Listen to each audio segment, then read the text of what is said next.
My horror Angel story. അങ്ങനെ നല്ലവളും സത്യസന്ധവളുമായ രത്നമ്മയ്ക്ക് അവിടെ കോട്ട പണിത് കൊടുത്തു. കാരണം ഏഞ്ചൽ അറിയാം ഭൂമിയിലെ മനുഷ്യന്മാർ അത്യാഗ്രഹികൾ ആണെന്ന്. അതിനാൽ തന്നെ രാജേഷിന് അനുവാദമുള്ളവർക്കും രത്നമ്മയ്ക്ക് മാത്രമേ ആ കോട്ടയിൽ പ്രവേശിക്കാനാവൂ. അല്ലെങ്കിൽ രത്നമ്മയ്ക്ക് ഇഷ്ടപ്പെടത്തേ ഇല്ല. രത്നമ്മ കോപിക്കും.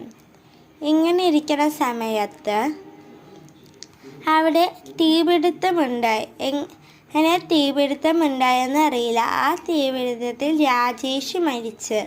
രാജേഷിൻ്റെ വീട്ടിലെ വേലക്കാരൻ 2 ദിവസം കഴിഞ്ഞ് മരിച്ചെന്ന് അറിയണം അവിടുത്തെ നാട്ടുകാർ. അപ്പം നാട്ടുകാർ ചിന്തിച്ച് രാജേഷ് എങ്ങനെ 2 ദിവസം കഴിഞ്ഞ് മരിച്ച്, രാജേഷ് വീട്ടിൽ എങ്ങനെ തീപിടുത്തമുണ്ട്? അത് അത്രയും വലിയ കോട്ടയല്ലേ, അപ്പോൾ അവിടെ തീപിടുത്തം വരാനായിട്ട് ചാൻസ് ഒന്നും ഉണ്ടായില്ല.